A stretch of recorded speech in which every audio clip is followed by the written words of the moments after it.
Hello, everybody, and welcome back to Queer Icons. This week, we're talking about Elton John, the OG. The OG. The original. The original baddie gangster. I love Elton John. I feel like Elton was like really one of the first artists where I didn't at first realize that he was queer, like at all. Okay, I'm stupid, okay? I didn't realize he was queer at all. Because that stuff wasn't brought up in my house, let's be honest. And so I had always listened to Elton John, but I had never known that he was queer. And then I think that was kind of one of those first awakenings of queer people have existed for a really long time. It's not just something that's a new thing. We have such an expansive amount of culture behind our community, and that's what really I love about Elton John, because he's been singing for a long time now. Oh yeah, and his music so good. Oh, so he good. has just banger after banger, but he gives so many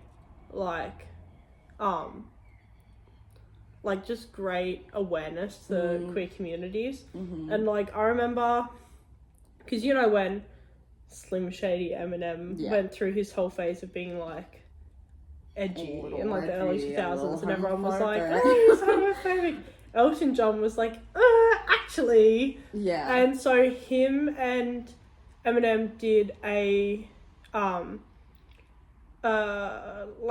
Stan, which is one of Eminem's songs that Elton John did the cover for. I think it was the VMAs. I might be wrong, it might be another one, but it was one of the award shows.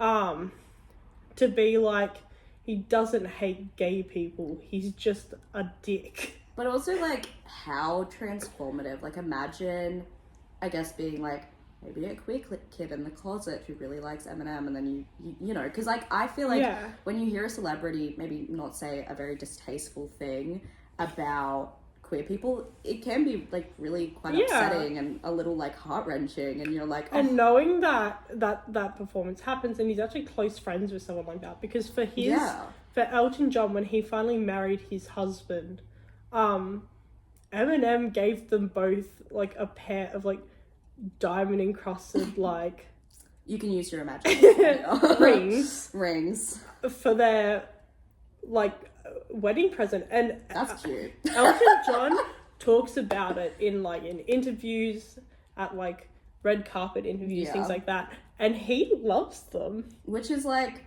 I said, Eminem's audience are mostly, at least white guys. Yeah. Mostly straight white dudes. And so to once again, that idea of them having a really close relationship does bring about more of a normalization of queer culture, and also a normalization of acceptance of queer people, which is why I think I felt so okay growing up, because while my mum hates Eminem, my mum, one time Eminem came on MTV and she changed the channel purely because she does not like it. She doesn't like him. She doesn't like his music. I like some of his early stuff, but he's kind of annoying now. My mum played a lot of Elton John growing up. King. My mum, it's in the cleaning playlist. That's how you know she likes Elton John. So being able to grow up with his music and knowing that he was queer, I don't know, gave me a little pocket of queerness in my life before I really figured out the details of myself. No, yeah, and similarly, once again, I think because Elton is so, he's such an iconic person in general, apart from just being an iconic queer person, that because he is, I would say a household name,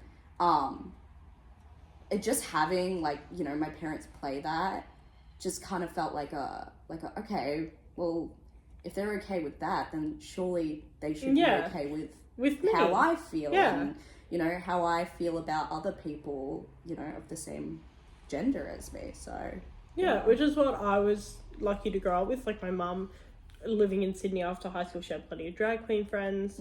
She listens to a lot of queer artistry herself. And I'm like, damn, she's on the low. She's fine with this. It's okay. I was like, she's telling me something and I'm connecting the dots.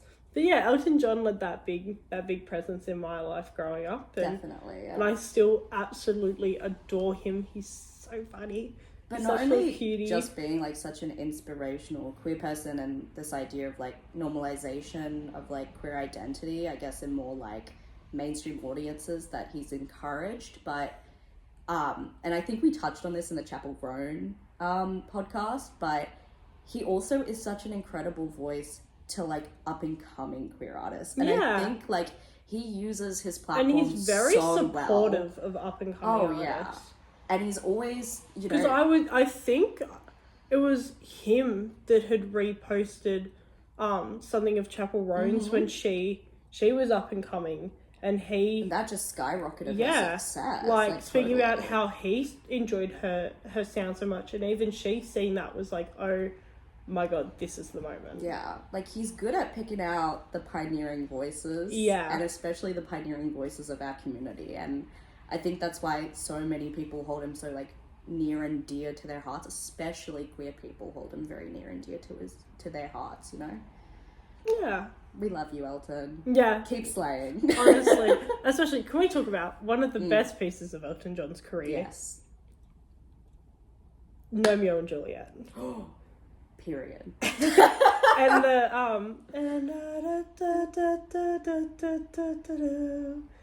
hello, hello, hello. Oh, that song. Yeah. So I couldn't remember any of the words except for the hello.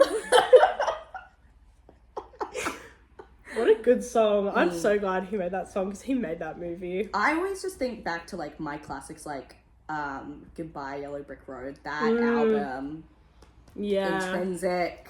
You know who I love to see at Mardi Gras? Sir Elton John. Who? Oh, what? Elton John? Yes. Oh, well, yeah, same. I thought you went, sorry, Elton John, as in... No, I said Sir Elton John. Oh, he is a sir. He is knighted. Yeah. I wish I was knighted. Because I'm pretty sure his knighting was because of his contributions to music and things along that line, which... Slay. King. And also, like, I genuinely...